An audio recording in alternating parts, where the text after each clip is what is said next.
So, time to go racing in Eibach GLTC. Lights are out on the pace car, and next time by, we're going green for 12 to 15 minutes at one of America's most historic road courses, built in 1957. It's seen decades and decades of racing from all sorts of different racing series, and in 2022, we brought Eibach GLTC here for the first time. We had a 60-car field here last year, trimming the things down a little bit this season, but the quality of the field is unmatched. To the start line, Andy Smedegard, Paul Darling at the front, green flag, and we're underway at GRIDLIFE Circuit Legends and Eibach GLTC. Look at Aaron Lichty, 3 wide to the inside of Catil, and the V8 Corvette powering between the front runners there and sneaks past Catil. There's still 3 wide there with Waldbaum on the outside. Yeah, Andy had a good start, and Catil was following him. He had a nose on Paul, but then Andy seemed to have slowed up midway through the front straightaway, and it kind of brought everybody back in. Yeah, that was really wild. They had trouble for Daniel Geraldo at turn 1. He's turned around backwards in the Lexus. He'll get back rolling, so that's good news there. I don't think I saw any more contact than just that. So a little frantic there in the opening moments, but as we come back around onto the Paul Newman straight, up at the front, I think Andy was able to sneak away while really Lichty kind of upset the apple cart there a little bit, huh? Yeah, and Paul Darling has managed to stay in second place. He managed to make his way behind Andy for turns 3 and 4, so he got to keep his position. Barbado is right behind him in third, and then he's followed by Waldbaum due to Catil kind of getting held up by Andy down the back straightaway before turn 1. Coming across the line here, 1.7 seconds. That definitely held up Darling a little bit, but Eric Catil's not going to be stoked about that. He really wanted a better start than that. Magnussen has gotten ahead of Matan. Magnussen started in 10th and ended up in 7th in that mess. Matan ended up in 9th, so right now Catil in 6th, Magnussen in 7th, and Matan in 9th. Yeah, and this is going to shake up the championship a little bit. We talked about how Matan Rosenberg leads by 30 points in the season title over Eric Catil, but it's only 5 back to Eric Magnussen. So I think Catil's really watching that 330 BMW, but remember, the next couple of rounds actually benefit Eric Catil, but he has to take advantage of it, and getting swarmed on the start by Lichty is not going to help his race efforts here. And with how close everyone is and how hard it is to pass, it really matters how you start these races. Yeah, absolutely. It was really, you know, I didn't expect that kind of move from Aaron Lichty. He normally doesn't take a risky move like that, making it 3 wide into turn 1, and it kind of really to the detriment of everybody past the top 3. So we'll see. Catil looked like he's showing his nose on Lichty heading to turn 1. Let's see if he can complete that pass. Yeah, and Lichty still on the inside. Yeah, and Catil on the curb there. Yep. Big hop and a skip as he tries to take the outside line now through turn 3. If he can stay with him, he could get the inside into 4. Yep, still has overlap. Great move from Catil, and he takes that spot away from Lichty, and now Magnussen's going to try and get by as well. Ooh, dropped a tire in the dirt on driver's right. And again, that was a little dicey there for Lichty. Had to jump out of the throttle there in the marbles. It cost him a lot of time. That's going to help Catil, though, into the uphill. Yeah, you don't want to be side by side into the uphill. You can see Catil just made a huge gap on him because they're fighting up the uphill in one of the most technical parts of the track. They're losing ground to Catil as a result of that. Yeah, that was what Catil really needed, and he's got that. Waldbaum's big slide through turn 7. Woo. He was off the apex there by a couple feet. Gathered it up. He'll stay straight, though. Andy leads 1.8 back to Darling. Then Barbado 3rd, Waldbaum 4th, and now Catil P5. Yeah, great job from Eric. Now he can go and chase the top 3. He's got the pace over them, so let's see if he can open that up. And maybe Lichty is going to hold back Magnussen and Rosenberg a little bit to Catil's advantage. Let's also not count out Emil Tab in that NB winning Formula MX-5. It's a K24 powered car. He's 5th in the championship. He's only raced 2 events. He's a real threat to everyone else if he continues to run this many through the rest of the year. And he's right behind, right ahead of Matan Rosenberg, who was a driver that was dominant at Road America last month. Yeah, and he's now trying to show the nose on Magnussen. So if he can overtake Matan and Eric Magnussen in this race, he's going to gain points on them and try and move up in the championship. And also worth noting, Lena Chen, she's in 10th. She moved up all the way from 12th up to 10th, so good job for her. I don't see Sam Scott. I wonder if he pulled in somewhere. Yeah, I don't see him in the top 10 at all, so he dropped out of the top 10. There he is. Looks like in 17th, so he lost a ton of spots on that start. Yeah, into turn 1 there. Look at Emil Tab trying to find his way around these big V8 powered cars.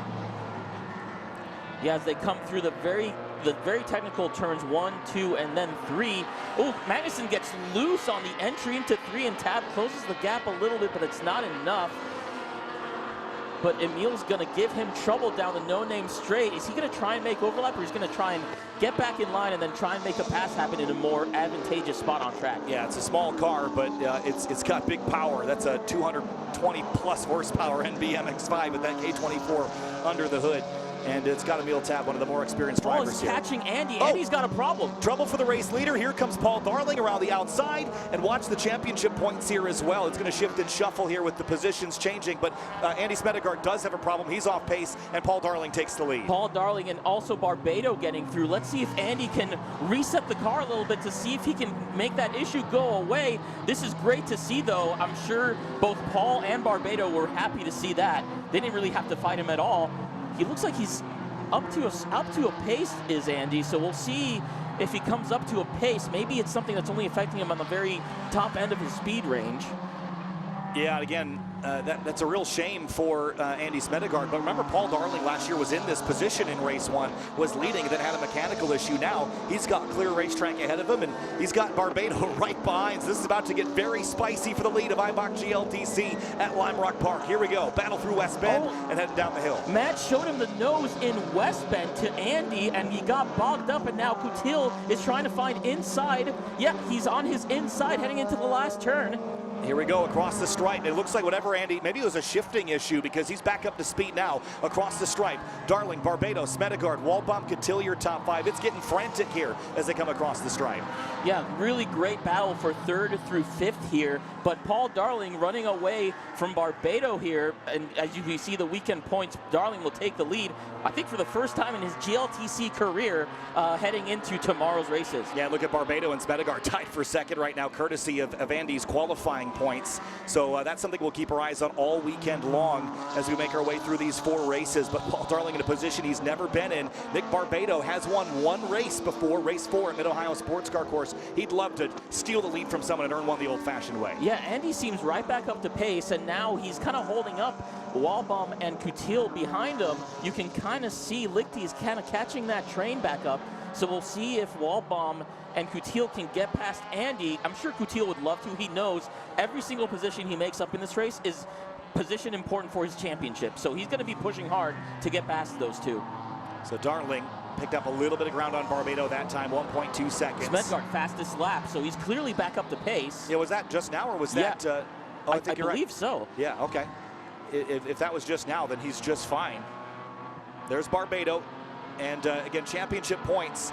Just take note that that if Coutil is 25 points back from Rosenberg, that's a 5-point gain, 26 points back. That's a 4-point gain from where he was at the start of the race. So it's a little chunk here, a little chunk there, but this is the kind of race with Rosenberg in 9th. Coutil would really like to be P1, P2, take advantage of Rosenberg. He's trying to get overlap on Matt, but just not enough. He knows he has to step back in line so he can keep up with them. He's going to try and make a move into turn 1 here, showing his nose again into the downhill.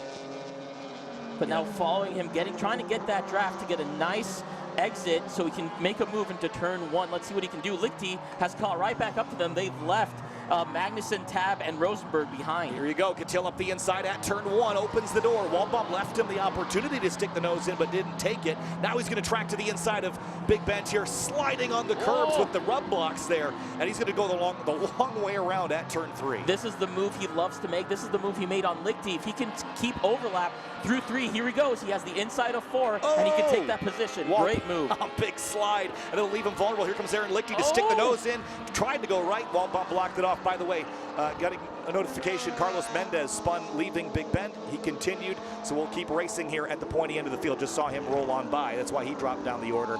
But man, it's getting spicy up in the top 5. Yeah, absolutely. And Walbaum kind of playing a little dumb there, just like, I'm just on the racing line. I don't know what Lichty's doing. And Lichty's trying to get his inside, but Matt was already on the racing line, so he kind of really balked Lichty there.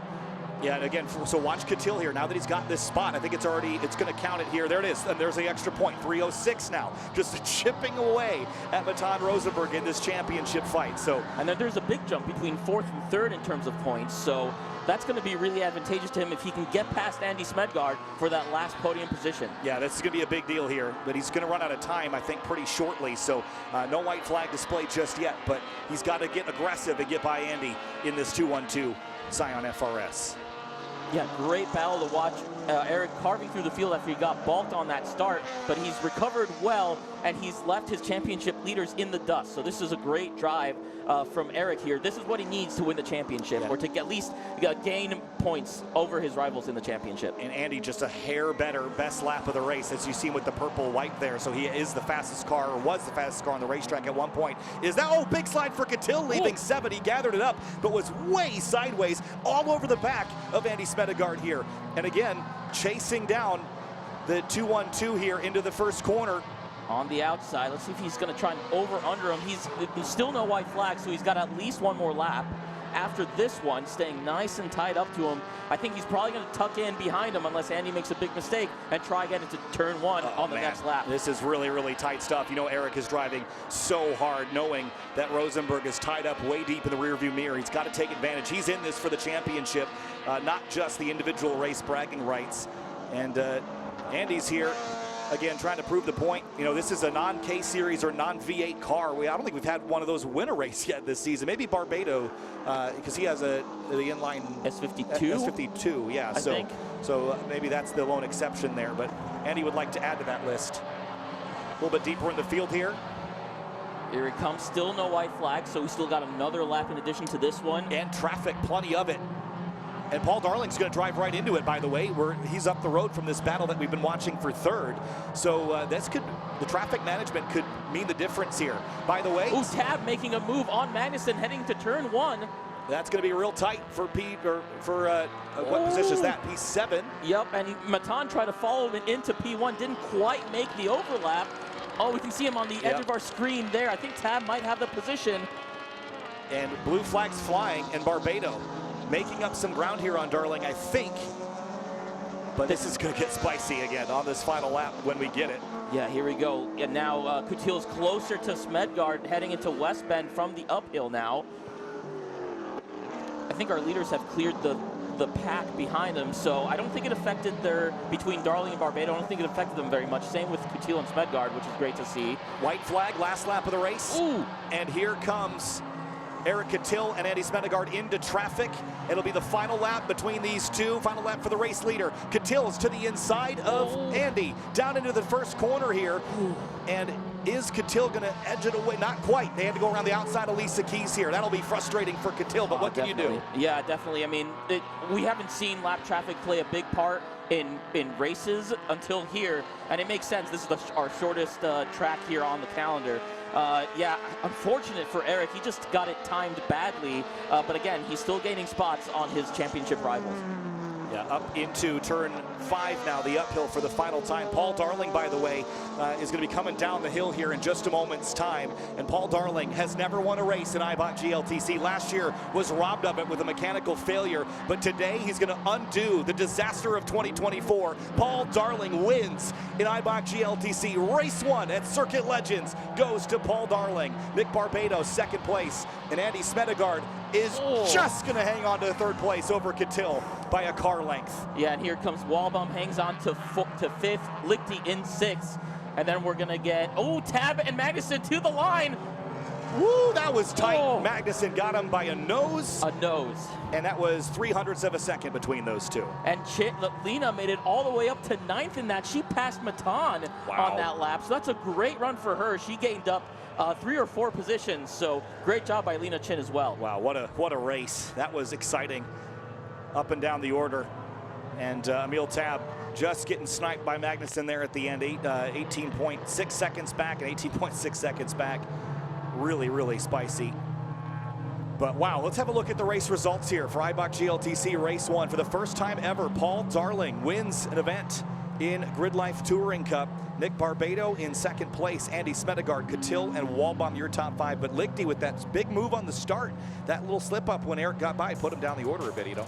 Yeah, it really screwed up a lot of the people from 5 down to 10 and really changed up the order there. Really exciting to watch. Dana Basinski in 11th also moved up. Kevin Zhu in 12th. John Gatos in 13th. Jake Price 14th. Peter Zhang 15th. Sam Scott falling out of the top 10 in 16th. Jalil Shukla in 17th. Michael Pagano in 18th. Raul Iriarty in 19th. And Azmith Muhammad in 20th. Yeah, that was a job well done there. Eric Dallariva from the tail of the field up to 21st. Donald Louis, Brandon Gannam, Thomas Lathrop, then Jeff Wasilko, Dai Wynn, Thomas Moss, Carlos Mendez, who had an off and back on, Chandler Rowe, then Pat Huxley in 30th place. And the last page here, I think we had a couple more drivers. Dakota Pionic, Lisa Keys, Natalie Letos, Richard Sawicki, Daniel Geraldo we saw with that early incident at Big Bend. Wow, what a race, Ito. That was fun. And I'm sure we'll get a look at the highlights here in just a moment for Eibach GLTC race number 1. We had plenty of action. In the first race on the start, Aaron Lichty popped out of line to the inside, caught Eric Catil by surprise, and it was 3 wide for 3rd place, while Andy Smedegaard and Paul Darling battled out for the top spot here. As they made their way around Big Bend, Aaron Lichty tried to defend from Catil on his recovery charge, but when Catil snuck by, it forced Lichty to slip, and Ito, after that, Catil set his charge forward. Yeah, he got past, he managed to gain a couple more spots there at the end of the race, and then Magnuson and this group, Magnuson and Tab, both to the line, separated by a nose at the finish. And then, again, that was really, really fun. Paul Darling, again, leading the way, wins his first ever Eibach GLTC race here at Lime Rock Park. What a job well done. But it wasn't over yet, because Andy Smedegaard and Eric Catil had to fight it out when they caught traffic a little bit later. It got pretty interesting. And all to say, Paul Darling fists out the window, celebrations in order as he picks up 25 points and a victory. Checkered flag goes to Paul Darling, with Catil just coming up shy of his run to 3rd place in Eibach GLTC race number 1. Man,